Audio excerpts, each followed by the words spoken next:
This is Optimal Finance Daily, episode 1192, 8 Reasons You Should Start Investing for Retirement in Your 20s, Part 2, by Kalen Bruce of freedomsprout.com. And I'm your host and narrator. My name is Dan, and I am here every single day reading to you from some of the best personal finance blogs on the planet. And we love to hear from you about what you'd like to hear on the show. If you've got topic requests for us, please do share those by visiting oldpodcast.com. Now, today's post is actually a continuation from yesterday, so if you happen to be new here, it'd be best to listen to yesterday's episode first. But if you are all caught up, let's go ahead with part 2 as we continue optimizing your life. 8 Reasons You Should Start Investing for Retirement in Your 20s, Part 2, by Kalen Bruce of freedomsprout.com. 4. You don't know what will happen. On the flip side of taking risks, you don't know what will happen when you get older.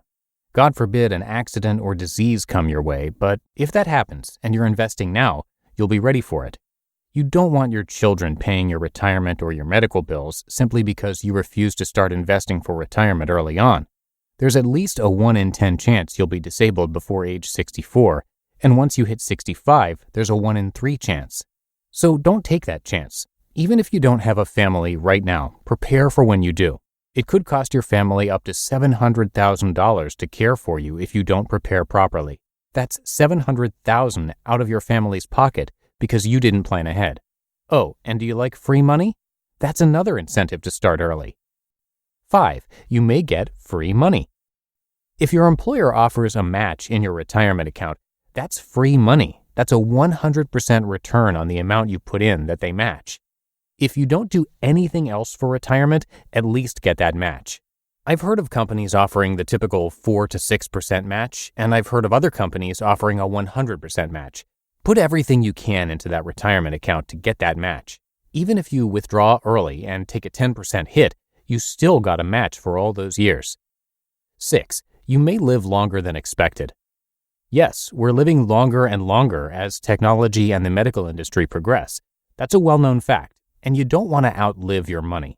The idea would be to save enough to cover you and your family for whatever comes your way, but make sure your calculation is far enough out. You'd be surprised how many people only project out to age 70 or so. If you project to 70 and then live to 90 or 100, that's over 30 more years you didn't account for. Depending on your gender, race, and genetic background in general, you could live much longer than expected. Women tend to live longer than men, and there are plenty of YouTube videos out there that will show you why. But the fact remains, a woman, statistically, will live longer. For example, the average life expectancy of a Hispanic female is 84. That's the average. It's not just about living longer than expected and planning for the worst. It's about much more than that. 7. You'll leave a legacy. Quote, "A good man leaves an inheritance to his children's children." Proverbs 13:22.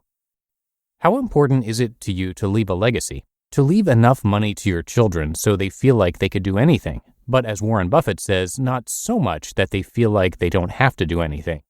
Leaving your legacy is all about preparation, and if you start preparing easily in your 20s, it'll almost happen by default. Could you imagine being able to live an inspired and fulfilled life and pass that down to your kids? Your name would live on, and you would give your kids a boost that you may have never had. 8. If nothing else, it's a fallback plan. If you don't care about any of the other reasons, a retirement plan, even a small one, is a nest egg that you can fall back on. Why not save a small amount of every check, an amount you won't even notice, to have that nest egg? If you want the money now and you don't think retirement is worth it, first I would ask you to read up on delayed gratification a little. But next, I would say, why not save something, even if it's only $50 a month? You may decide later that you want a retirement and you want to leave a legacy. You'll have quite the head start if you do. Retirement may not mean what you think. It's a common misconception that retirement means you stop working entirely and are basically waiting to die. It doesn't mean that at all. Retirement means financial freedom. Once you hit that point, whether it's at 40 or 70, you can do what you want without financial worries. Many people started the greatest projects of their lives in retirement. Colonel Sanders started KFC in retirement when he received his first Social Security check at age 65. Noah Webster completed his American English Dictionary at age 66. Ronald Reagan got into politics at age 55. Ray Kroc started his model of McDonald's at age 52, and Sam Walton was nearing 50 when he opened the first Walmart.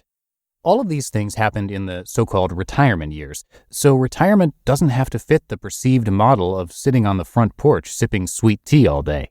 What's important is that you start investing something now.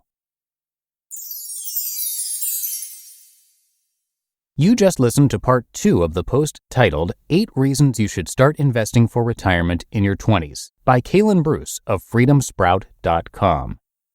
All right, that's it for today. Another episode and another weekend of Optimal Finance Daily is in the books. I thank you as always for your great support and for listening, being here with me each and every day. And I'll be back with more posts for you starting on Monday. So have a great rest of your weekend, and I'll catch you tomorrow where your optimal life awaits.